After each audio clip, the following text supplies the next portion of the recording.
an American diplomat received a strange, sealed envelope. It had no sender, no return address, just a red wax seal with a symbol only one country in the world uses: China. Inside was a letter that, if true, would expose one of the darkest economic plots ever conceived. The plan was bold, ruthless, and almost flawless. The letter revealed that China was quietly preparing to cripple every major business in the United States, not with bombs, not with cyber attacks, but with something far more devastating. They were going to choke off America's lifeline to the modern world. And the craziest part? The date of this planned economic kill shot was November 1st, 2025. Now, this all sounds like some wild geopolitical thriller, right? But it wasn't fiction. The letter turned out to be real, one of several that had been secretly sent to smaller countries, blackmailing them into cutting off exports to the United States. Those countries didn't know what to do. So, one of them did the only thing they could. They turned the letters over to the US government. And when American officials read what China was demanding, they realized that this wasn't just about trade. It was about total control. Because the truth is, there's one thing the modern world cannot live without. Something hidden deep beneath our feet, in the dirt, in the mountains, in the deserts. Something that makes every single piece of modern technology possible. And China owns it all. They're called rare earth elements, or REEs. Now, despite their name, these elements aren't actually rare. You can find them almost anywhere, from American soil to Australian deserts. But here's the catch. They're incredibly difficult to refine. You can't just dig them up and plug them into your iPhone or your Tesla. They require a complex, toxic, and expensive chemical process that most countries gave up on decades ago because of environmental and safety concerns. China didn't. While other nations stepped away, Beijing doubled down. They ignored pollution laws, scaled up production, and quietly cornered the market. And today they control over 90% of the world's rare earth refining capacity. Let that sink in, 90%. That means everything. Your phone, your computer, your car, your fighter jets, all rely on minerals that China can shut off with the flick of a switch. You see, rare earth elements are what make our world run. They're used in electric motors, wind turbines, missiles, satellites, and even your earbuds. Without them, the modern world literally stops. In fact, one electric vehicle uses about 4 pounds of these elements. That might not sound like much until you realize there are millions of EVs on the road. And who leads the EV world right now? China. BYD, Geely, NIO, XPeng, Chinese automakers that have quietly overtaken Tesla. BYD alone sold more than 4 million EVs last year, becoming the world's largest electric vehicle company. Why? Because they have the rare earths, they have the magnets, they have the power. But this dominance didn't happen overnight. It's been decades in the making, a strategy that began all the way back in the 1960s. That's when the US discovered massive rare earth deposits at a place called Mountain Pass, California. For years, America led the world in rare earth mining. Those elements powered the first color TVs, early computer chips, even Cold War defense systems. But while America mined, China watched. Chinese scientists visited US facilities, studied the processes, and quietly took notes. By the 1980s, they started building their own infrastructure. Not just mines, but refineries, labs, and entire cities devoted to rare earth research.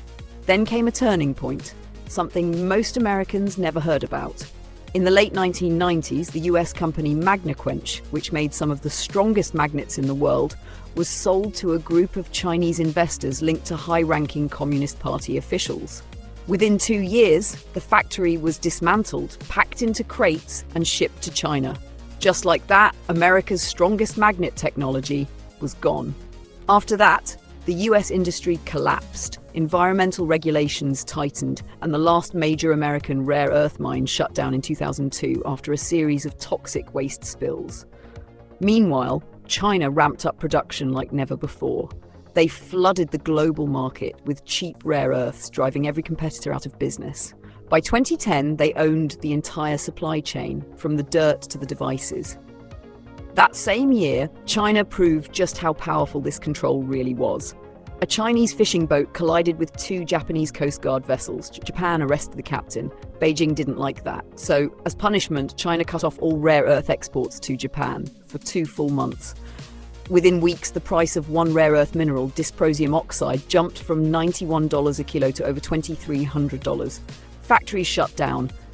Panic spread. China had weaponized the global supply chain and won.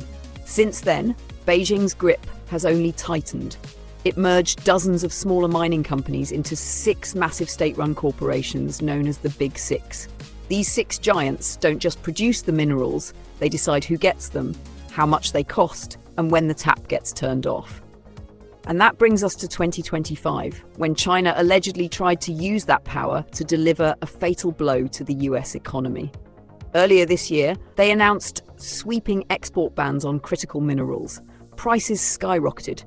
Automakers in Europe halted production, Ford stopped making the Explorer in Chicago, and defense contractors began warning that American fighter jets, submarines, and missiles could soon run out of key materials. That's how serious this was. The US military depends on rare earths for nearly everything that moves, flies, or fires. An F-35 fighter jet contains over 900 pounds of rare earth materials. A destroyer, over 5,000 pounds. A nuclear submarine, nearly 9,000. And if China ever decided to fully shut off supply, America's defense production could grind to a halt in months. In other words, a superpower could be defeated without a single shot being fired. Now, the US isn't sitting quietly. Since 2020, the Pentagon has been investing hundreds of millions of dollars to rebuild America's rare earth industry, including new refining facilities at Mountain Pass. The goal is to create a full mine-to-magnet supply chain by 2027, but it's an uphill battle. Even if every American plant were running at full capacity, it would still produce less than 1% of what China makes. That's how far behind we are. Meanwhile, China continues expanding. It's not just mining in its own borders, it's buying up rare earth projects in Vietnam, Australia, Tanzania, and Canada. It even tried to take control of mines in Greenland, a region rich with uranium and rare earths. When the US backed a competing project there, China retaliated by tightening its grip on global supply even more. And here's where things get dark. In countries like Myanmar, where rebel armies control rare earth mines, China buys directly from militias. These deals fuel ongoing wars and human suffering. But for Beijing, it's just business. As long as the minerals keep flowing, they don't care who profits. So where does this leave the rest of the world? Some nations are fighting back. India is investing in recycling e-waste to extract rare earths. Australia is building massive new refineries. The US is funding startups to create rare earth-free magnets, like Niron Magnetics, which uses iron and nitrogen instead. But the truth is, China still sits in the middle of it all. They don't just control the mines, they control the processing, the refining, and the final products. They can flood the market with cheap supply to crush competition, or they can restrict it and watch the world panic. That's exactly what that letter, the one intercepted earlier this year, warned about. The November 1st plan wasn't about war in the traditional sense. It was about showing that China now holds the keys to the modern world. If they ever decide to turn those keys the wrong way, everything, from cars to computers to defense systems, could fall apart overnight. This isn't science fiction. It's not theory. It's the reality of a world that depends on a handful of hidden metals buried in the ground. Metals that one country now controls almost completely. And if we've learned anything from history, it's that absolute power like that never lasts peacefully.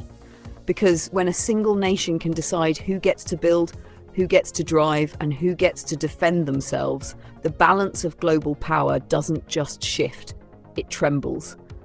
And that's the world we're living in right now.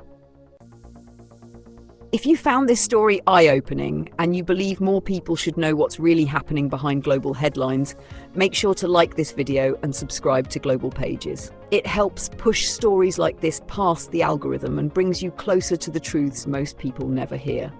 This is Global Pages, where the world's biggest secrets finally come to light.